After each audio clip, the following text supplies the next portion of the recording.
Hey everyone, and welcome back for another deep dive. Today, we are going to be tackling Rick Edelman's book, The Lies About Money. Oh, yeah. This is a good one. It's a real eye-opener. It is. This book is going to kind of make us rethink how we approach saving and investing, That's true. especially when it comes to those tricky retail mutual funds. It's all about becoming a more informed investor. Exactly. So Edelman, right off the bat, he kind of flips the script on how we think about saving. Yeah, how so? Well, he says it's not necessarily about how much you're bringing in, you know? Okay, yeah, I can see that. It's more about, like, developing that discipline to save consistently. Makes sense. Like, he even has this kind of funny anecdote about cable TV expenses. Yeah. He's like, you can be surprised how much you could save just by, like, cutting back on those premium channels. Yeah, little things can add up, right? Like the latte factor. Exactly. And that's what the book really digs into, is that psychology of saving. Yeah, because it challenges that whole assumption that, like, a higher income equals better financial habits. Right. It's more about being mindful of your spending no matter how much you make. And get this. There's a study from the National Bureau of Economic Research, Oh, wow. Okay. and it found that high-income households actually often struggle with saving just as much as lower-income ones. Really? That's surprising. I know, it's kind of counterintuitive, right? Yeah. But it highlights that building those good financial habits early on, it's really for everybody. Absolutely. It's like you can't just out-earn bad decisions. Exactly. Yeah. All right, let's get to the core of it here. Edelman, he's a huge fan of this buy and hold strategy. Oh, yeah, the long game. The long game. Investing for the long haul, riding out those market ups and downs. Patience, patience, patience. Right. He even like cites data showing that even like the top performing stock funds, they have these periods of below average returns. Oh, interesting. That might surprise some people Yeah, I think it would. because people always want the quick win. Yeah, and it's about resisting that urge to panic sell when the market dips. Yeah. Right. Exactly. The market has historically always recovered. Exactly, historically. Okay, so to kind of build on that long-term strategy, Edelman's big on diversification. Don't put all your eggs in one basket. Exactly. He has this great analogy. He compares it to like a car's temperature gauge. Yeah. Okay. I like where this is going. You don't want it bouncing back and forth between hot and cold, right? Definitely not. So you're saying diversifying your portfolio is like keeping that steady temperature. Exactly. You want to spread those investments across different asset classes so that if one area kind of takes a dip, The whole thing doesn't go down in flames. exactly, it creates like a more stable, resilient portfolio. Makes sense. So we've got diversification, but what about rebalancing? Rebalancing. Think of this as like steering the car. Okay, to stay on course. Exactly. So it's about periodically adjusting that portfolio to maintain your desired asset allocation. Like, if one asset class is doing really well, you might sell some of those and buy more of another. It seems counterintuitive, but it keeps things from getting too concentrated. So you're not putting too much risk in one place. Exactly. Now, Edelman doesn't just like throw these strategies at you without any explanation. Yeah, does he back it up with research? Oh, absolutely. He actually dives into the academic research behind all of this. Oh, wow. Explaining stuff like actual return, rate of return. He even gets into, some more technical terms. Like what? Like standard deviation, semi-variance. Boy, those sound a little intimidating. I know, but he actually does a really good job of breaking those down. He makes it easy to understand for us non-finance people. Exactly. Like, for example, with standard deviation, he explains that it's basically just like a measure of how much your investments are going to fluctuate. Okay, so how bumpy the ride might be. Exactly. And understanding these concepts, it can really help you avoid those common pitfalls. The things that can, like, sabotage your returns. Exactly. Now, here's where things get interesting. Edelman, he has this wild anecdote about how people with brain damage can actually sometimes be better investors. Wait, what? Brain damage? I know, it sounds crazy, right? But he explains that it's because they lack those emotional responses that can sometimes lead us to make those irrational decisions. Oh, I see. Because they're not letting fear and greed take over. Exactly. It's like he's highlighting the dangers of letting emotions drive your investments. Fear and greed, they can really mess with your judgment. Big time. So a disciplined approach, it's so much more You effective. gotta stick to that plan, right? Exactly. Don't get swayed by that, market hype or your gut feeling. Trust the data, trust the research. Exactly. Now, speaking of like taking a more strategic approach, Edelman introduces this concept of institutional investors. Oh, right, like the big player. The big players, Mhm. like university endowments, pension funds. Those guys. And he uses this, I love this analogy. He talks about shopping at Walmart with $1,000 versus $1 billion. Okay, that's a big difference. It is. And it illustrates how those large sums of money, they require a different investment strategy. Yeah, you can't just throw it at random stocks and hope for the best. Right. You need a more sophisticated approach. And what's interesting is this institutional approach, it's becoming more accessible to everyday investors Oh, so. through stuff like institutional mutual funds and ETFs. Oh, interesting. And they offer lower costs, more transparency, better tax efficiency compared to their retail counterparts. So it's like leveling the playing field a little bit? Exactly. Mm-hmm. And this is where he starts to unpack those lies about money. He argues that the retail mutual fund industry is often designed to benefit the companies, not the individual investors. Really? In what ways? Well, he exposes these practices like high turnover, style drift, closet indexing. Wait, hold on. High turnover, isn't that a good thing? Like, the fund manager is actively looking for opportunities. Well, not necessarily. See, high turnover means they're frequently buying and selling stocks. Okay. And while that might sound impressive, it actually leads to higher transaction costs. Yeah. And those can eat into your returns. So it's not always about how active they are, it's about whether those actions are really benefiting you. Exactly. Yeah. And the book argues that this practice is more about generating fees for the fund company than maximizing your profits. So it's like one of the ways the system can work against the individual investor. Exactly. It's Sure. kind of like they're playing the game, not necessarily helping you win. Yeah, that's a good way to put it. Okay, so what else does Edelman uncover about these retail mutual funds? Well, he also talks about this thing called style drift. It's where a fund manager kind of deviates from the fund's stated investment style. So, they're not doing what they said they would do. Yeah, and that can be confusing for investors because, they think they're getting one thing, but it ends up being something different. And obviously, that can affect their returns. Right, because the performance might not match what they were expecting. Can you give an example of that? Sure, he uses the example of Fidelity Magellan. Oh, yeah, that's a big one. It was originally marketed as like a growth fund, Okay. focused on investing in companies with high growth potential. But over time, the fund manager started to invest in more value-oriented stocks. So companies that were maybe considered undervalued by the market. Yeah, and the style drift, it caused confusion among investors who thought they were investing in a growth fund. So they ended up with something totally different than what Yeah. they signed up for. It's like bait and switch. Not cool. What other kind of shady practices does he expose? Well, there's closet indexing. This is where an actively managed fund basically mimics an index fund like the S&P 500, but they still charge those high fees associated with active management. So you're paying a premium for something you could get for way cheaper. Yeah, it's like, what's the point? Right. He also points out this issue of fund bloating. Fund bloating. What is that? So basically, as a fund grows larger, it can become harder for the manager to actually, effectively manage the portfolio. Okay, I guess that makes sense. It's like trying to steer a giant ship. Exactly. It becomes less nimble. So bigger isn't always better when it comes to mutual funds. Not necessarily, no. Okay. Any other, red flags that stand out? Oh, yeah, he talks about these confusing share classes and hidden fees. Fees. Always with the fees. It's like trying to decipher a secret code. Right.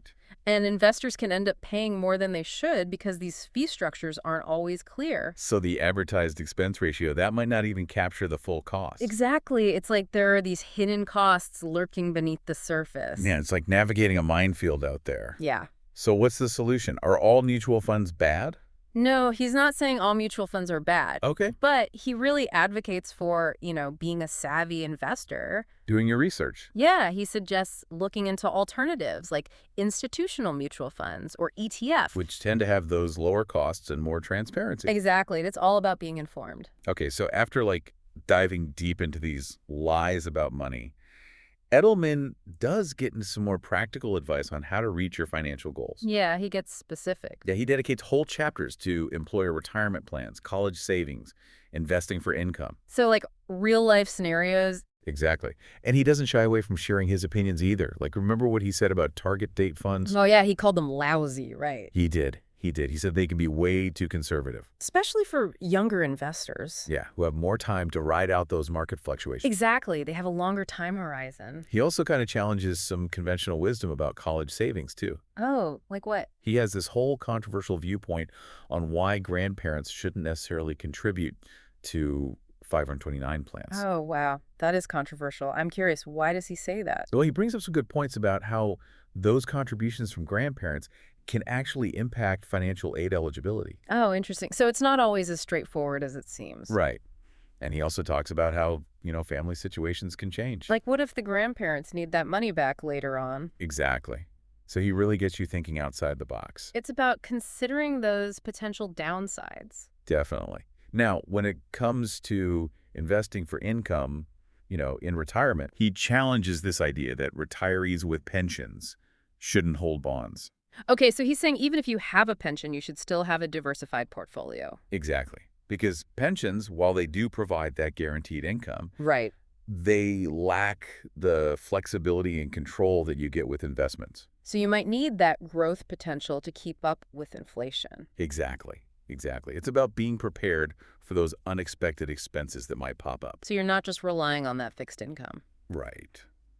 Okay, so apart from those specific goals, Edelman also shares some just overall insights for investment success. Oh, like some golden rules? Yeah, like for example, he emphasizes that you should never let taxes or fees be the primary driver of your investment decisions. Okay, so don't get too caught up in trying to minimize those costs. Right.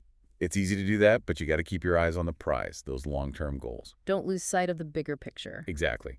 He also reminds us that retirement, it might sneak up on us faster than we think. Yeah, time flies. It does. And we shouldn't underestimate how much money we'll actually need in those later years. It's easy to get caught up in the excitement of retirement, but you gotta be realistic about those expenses. Exactly.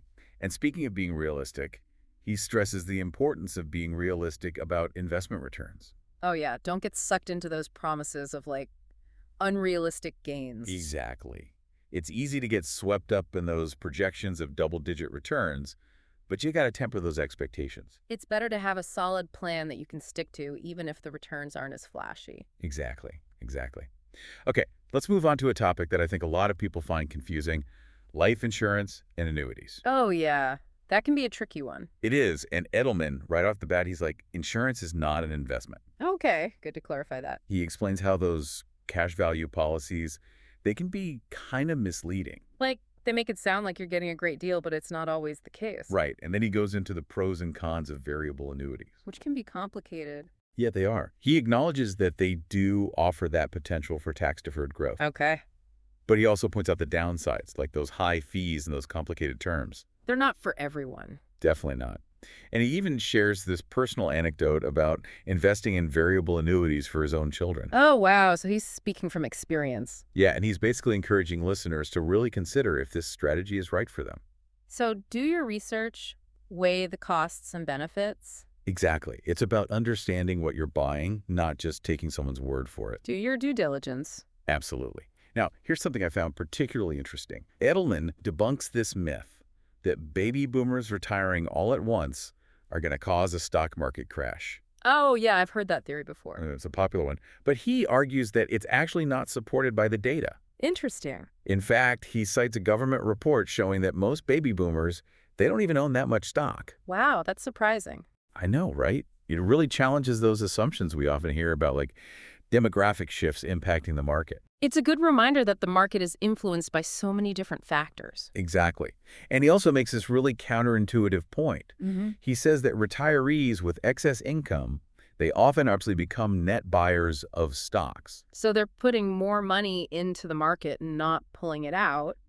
which could potentially drive prices up. Interesting. So it's not always a simple cause and effect. Right. Market behavior can be unpredictable. It's a complex system for sure. Okay, now I know we've covered a lot of ground already. Yeah, it's been a deep dive. It has. But there's one more section I want to highlight. Edelman goes into this whole mutual fund scandal timeline. Oh, wow. So he's talking about like the history of misconduct in the industry. Yeah, it's pretty eye-opening. He exposes all these cases of fraud and deception that have affected so many investors. That's disheartening to hear, but it's important to know about. It is. It kind of makes you realize that this stuff has been going on for a while. It highlights the need for greater transparency and accountability. Exactly. And it's encouraging to see how reforms have been put in place to try to protect investors. And hold those responsible accountable for their actions. Right. But it's also a reminder to always be vigilant. And do your own research. Exactly. Okay, on a more positive note, Edelman provides some really valuable insights into how those institutional investors, those big players, approach investing. Yeah, like how do they manage those massive sums of money? Well, he uses that great analogy again, shopping at Walmart with $1,000 versus $1 billion. Right, totally different game. Exactly. And he explains how they prioritize asset allocation over stock picking. They're not trying to time the market or pick individual winners. Right. They understand that spreading that risk across different asset classes is key. It's all about managing that risk. Exactly. And the best part is, he shows how everyday investors can access those same strategies through institutional mutual funds and ETFs. So you don't have to be a billionaire to invest like one. Exactly. It's about democratizing access to those sophisticated tools. I like that, leveling the playing field. Okay, now before we wrap up, I want to touch on one more piece of advice from Edelman. He talks about the importance of asking the right questions when you're choosing a financial advisor. Oh, that's so important. Not all advisors are created equal. Exactly. And he says it's not just about finding someone with fancy credentials. It's about finding someone you can trust. Right. Someone who understands your needs, who shares your values, and who's truly committed to acting in your best interest. It's like finding a partner for your financial journey. Exactly. It's about building that relationship built on trust, transparency, and open communication. You want someone who will be your advocate, not just someone who's trying to sell you something. Exactly. And he points out that a good financial advisor should be able to explain those complicated topics in a way that you understand.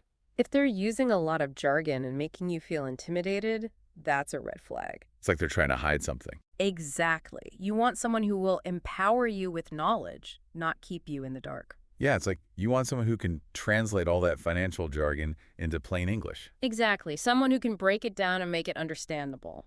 So after this deep dive into, the lies about money, I'm definitely feeling a lot more informed, but I gotta admit, I'm also feeling a little overwhelmed. Oh, yeah, I get it. It's a lot to process. It's like there's so much to consider when it comes to personal finance. Right. But that's why this book is so great. Like, it really gives you that framework to, avoid those common pitfalls. Yeah, it helps you navigate the minefield. Exactly. Exactly.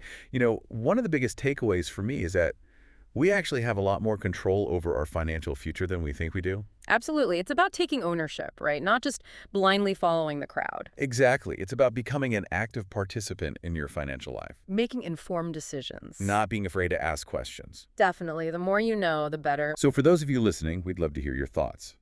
After this deep dive into the lies about money, are you kind of rethinking your own investment strategy? Yeah. What are your big takeaways? What steps are you going to take to, really align your portfolio with those long-term goals? Because remember, there's no one-size-fits-all approach. Right. What works for one person might not work for another. It's about finding what makes sense for you, your circumstances, your goals. And don't be afraid to seek professional guidance if you need it. Exactly. Exactly. But like we've been talking about, make sure you find an advisor that you can trust. Someone who's really in your corner. Someone who's going to be your advocate and guide you toward that, financial success. Yeah, someone who's got your best interest at heart. Okay, so for those of you who want to learn more, we're going to have a link to purchase The Lies About Money on our website, along with some other resources that you might find helpful. Yeah, definitely check those out.